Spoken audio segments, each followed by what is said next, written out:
Hey everybody, this is Stuart with Wine on the Dime. Today we're going to be doing a Merlot Showdown. So I have my friend Kristine here. She's going to be helping me out. She was nice enough to bring over a very nice bottle of water, Le Col. Is that right? Le Col. Yeah, whatever. So it normally retails for about $60 to $70, and we are going to be testing it against Bonterra, which retails for $15, and Robert Mondavi. Oh, there you go. Which I got for $9. So this, like I said, Merlot Showdown. This is a blind taste test. Kristine has no clue which wines are which. So I'm just going to let her test them, try them out, and we're going to see if she can choose which ones are which, and see if that $60 bottle is really that much of a difference compared to something that's $15 or $8.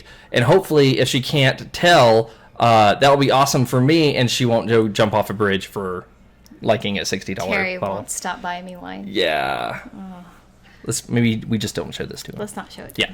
So go ahead and try number one. I swear it's Mondavi. You think it's Mondavi? I think so. Can't say it right. Just swirl it around, smell it. No, I'm afraid to swirl. You know what happens?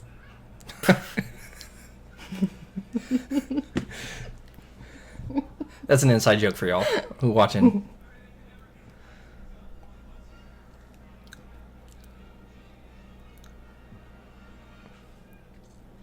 Yeah, that's cheap. Okay. So you think it's cheap. Yes, it has to be. All right. All right. So one. So do you think it's the Bonterra or the Mondavi?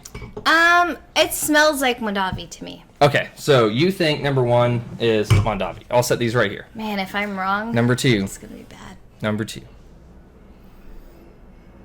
No one's better.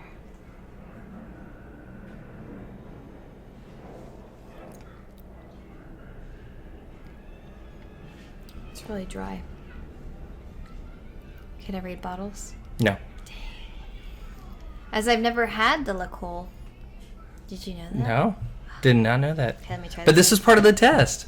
I can't tell you anything. Just Okay, yet you with can't. that Okay, one. so you're going to compare it to the other one that you don't know if it's cheap or not.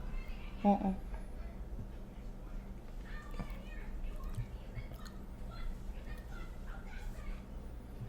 Did I just finish them?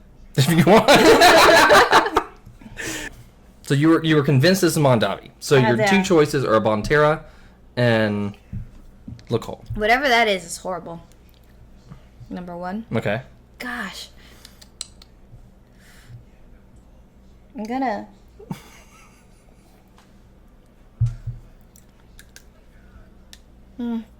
I'm scared that my husband's never gonna buy me wine again. We just won't show him the video. It's all good. Oh, that was hard. Okay. So Kristine has made her choices. Let's find out. So glass number one, which she said was super cheap, tasted super cheap. That was... Which one is it? Oh, it's the Bonterra. Oh, God. So the one that she said tasted the cheapest was a $15 bottle of wine. So set this All right. over there, please. Don't waste your money on that. So So you can go $9.99 or $60 now. However, though, I'm going to tell you, that's a primo pick at HEB. Really? Yeah, so It that... tasted really bad. well, maybe you don't trust HEB. I don't. You should go to Wine on the Dime instead. Hey, but that one that I bought today was really good. That was good. And I only bought it because the bottle was All pretty. right, so these are the other two. Number two.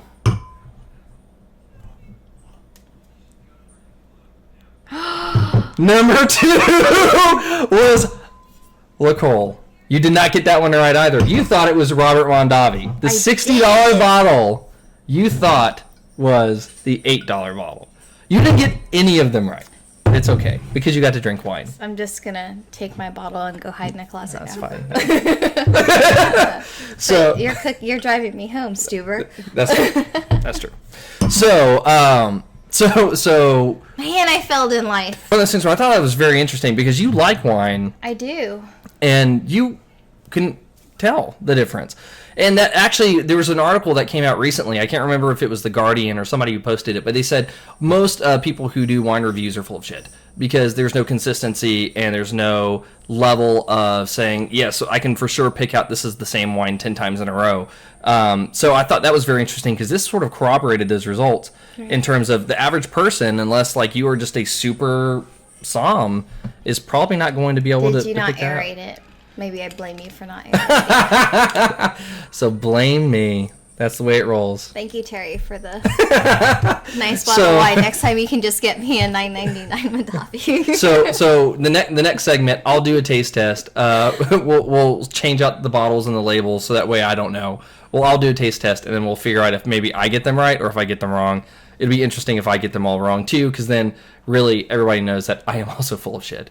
So yeah, they didn't have to watch this. They kind of just saw that from the picture thumbnail. So anyway, this was very interesting. Thank you for being willing to volunteer for that. You for driving me home later. That'll work. So let's move on to, I guess, my blind taste test. Okay, so Kristine and my wife went ahead and switched out the labels and the bottles. Well, not the labels, but the markings on the bottom of the glasses. So that way we could figure out if I can tell the difference. I have no clue if this is going to work or not. This is my first time doing a blind taste testing in a long time. So disclaimers, so that way I don't lose subscribers. But let's go.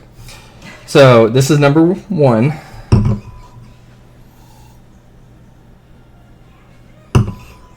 Smells pretty fruity.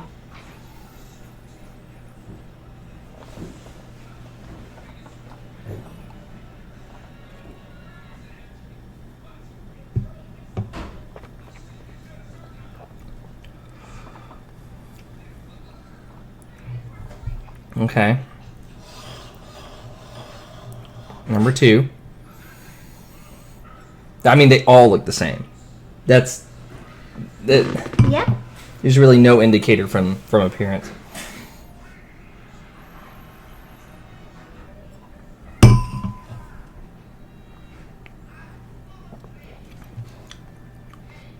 So this one's drier. This one's more fruit forward. This one tends to be more drier, more oaky. It's like French oak. Not Texas oak. Not Texas oak. They didn't use cedar. There are some wines, especially Texas wines, that use cedar. Well, they do up at Fredericksburg. It's got a long finish. Yeah, some of the wineries. Becker had one that was in cedar. Messina Hoff does some cedar.